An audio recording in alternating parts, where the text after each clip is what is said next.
Dans les instabilités de cheville, ce que l'on retrouve assez fréquemment et qui peut nous orienter vers une inhibition motrice, ça va être des patients qui vont progresser assez normalement, par exemple suite à une entorse de cheville, la cheville dégonfle, la mobilité devient bonne, tissulairement on obtient quelque chose d'assez normal, mais c'est des patients qui vont décrire une instabilité qui perdure, même longtemps après l'entorse de cheville. Donc, quand on fait les tests de cheville, on va d'abord faire tous les tests que vous avez vus de l'analyse de la marche pour savoir si on a des déficits qui apparaissent.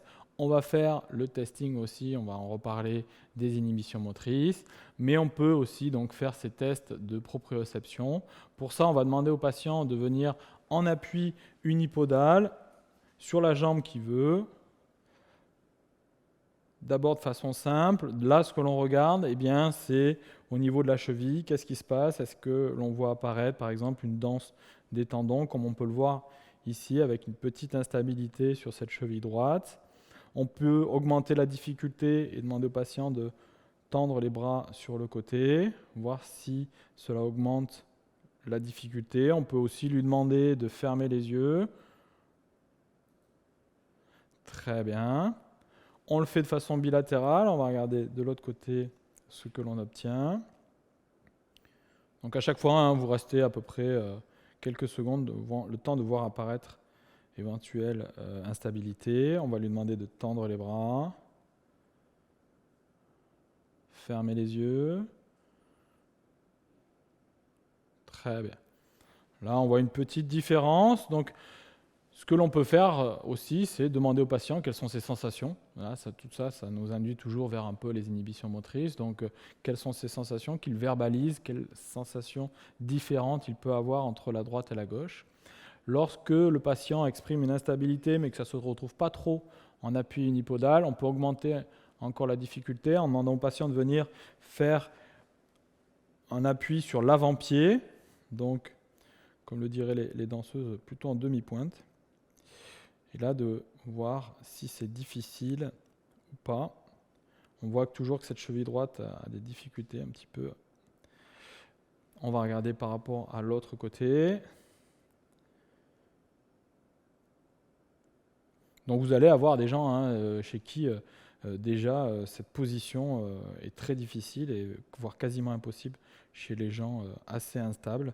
Ce qui peut être souvent intéressant d'ailleurs à noter, c'est l'appréhension. C'est-à-dire que c'est les patients, quand ils vont passer sur un côté très instable, déjà ils vont mettre du temps à faire il va y avoir un petit temps d'arrêt à faire l'exercice, comme si ils ont besoin de vraiment beaucoup se concentrer pour pouvoir faire cet exercice-là. Donc ça, souvent, ça nous oriente aussi vers ces inhibitions motrices.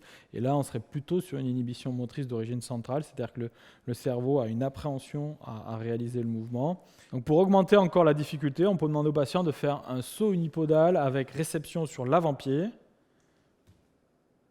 Très bien. De l'autre côté. Et là, donc du coup, on va voir si déjà il y a une grosse appréhension à faire ce genre de test. Et sur la réception, est-ce qu'on a une réception assez souple ou assez compacte avec le bruit qui va être audible de quelque chose qui est vraiment dur, avec une réception plutôt moins bien maîtrisée. Et voilà, et tout ça, ça va nous amener justement à faire ce testing après des inhibitions motrices. Donc pour le testing des inhibitions motrices de la cheville, si vous avez vu qu'il y a des instabilités et que vous avez besoin de tester pour savoir si vous êtes vraiment en face d'une inhibition motrice, on reprend donc le testing. D'abord donc bien sûr les fibulaires que l'on a besoin de tester pour savoir si on a une inhibition motrice. Ces muscles-là, on va les tester souvent plusieurs modes. On a besoin de voir déjà en analytique au niveau statique, concentrique, excentrique, est-ce qu'on retrouve effectivement un déficit. Et puis on peut aussi tester la réactivité. Donc là, moi souvent je commence d'ailleurs par ça. La consigne, c'est de demander au patient d'aller amener le pied en éversion le plus rapidement possible. On va faire un stimulus et demander au patient, lorsque je tape votre pied, d'amener le plus rapidement possible le pied donc vers ce mouvement-là d'éversion. On va le réaliser. Allez. Très bien, encore une fois. Dernière fois. OK. Après, toujours, de toute façon, on le fait de façon bilatérale. Et puis, donc, on va demander de suite au patient, hein, vous vous rappelez, il ne faut pas être dans l'induction, il faut demander au patient de suite quelles sont ses sensations. Est-ce qu'il sent une différence sur, par exemple, la réactivité, si c'est un côté qui est plus réactif que l'autre. Et puis, nous, on va aussi noter si on voit apparaître des asynchronismes au niveau de la cheville. Vous pouvez avoir des gens qui vont, par exemple, partir en inversion d'abord et partir ensuite en éversion. Vous allez avoir des gens qui vont partir en flexion dorsale puis en éversion, même des gens en flexion plantaire puis en éversion. Donc tout ça qui montrerait qu'il y a un petit asynchronisme au niveau de la réactivité de la cheville va être intéressant à noter parce qu'il va falloir travailler notamment ces mouvements-là qui peuvent donner ces instabilités avec aussi des risques d'entorse à répétition par mauvaise stratégie, notamment sur la réception de saut. Voilà. Ensuite, donc, on va tester ces muscles-là en statique. On va demander au patient de lever le pied vers lui. Et donc, avec une prise, comme on l'a vu précédemment, sur l'arrière-pied, on va venir pousser et demander au patient de résister et de donc toujours bien se concentrer sur qu'est-ce qu'il sent, à quel endroit au niveau de la cheville. Donc là, vous allez avoir plusieurs possibilités. Vous allez avoir des gens qui vont décrire des tensions, des gènes, alors des fois aux insertions, notamment des péronniers latéraux. Vous avez l'insertion du court péronnier latéral, l'insertion du long péronnier latéral qui peut être un peu sensible. Des gens qui vont dire j'ai une sensation dans la cheville, mais ça s'arrête là.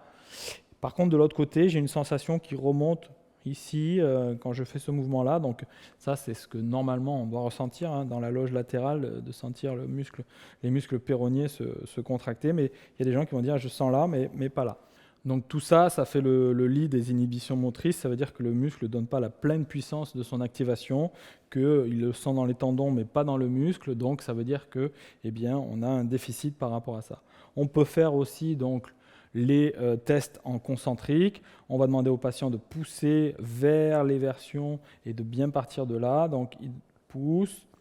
Et là, il doit se concentrer sur est-ce que le mouvement est bien uniforme, est-ce qu'on a vraiment bien une réaction tout le long du mouvement ou sans que c'est facile au début mais difficile à la fin, ou l'inverse, que c'est difficile au début et plus facile à la fin, par rapport toujours au côté contralatéral. Et ensuite en excentrique, où on va demander au patient de résister, mais de vous laisser gagner. Il doit contrôler le mouvement de freinage de l'éversion. Et là, souvent, on a soit des douleurs, des fois qui apparaissent, et puis assez fréquemment, lorsqu'on a une instabilité et une certaine appréhension, des patients qui vont résister au début, puis qui vont finir par lâcher parce que par appréhension, avec une douleur qui apparaît, notamment sur le trajet du muscle long fibulaire latéral. Donc tout ça va nous orienter vers ce diagnostic des inhibitions motrices. Si on est face à une inhibition motrice d'origine centrale, donc il faudra faire une séance de reprogrammation neuromotrice, donc vous pouvez orienter vers des praticiens habilités à ça. Si vous êtes sur une inhibition motrice plutôt d'origine périphérique, là vous allez pouvoir enclencher des exercices qu'on a montrés précédemment.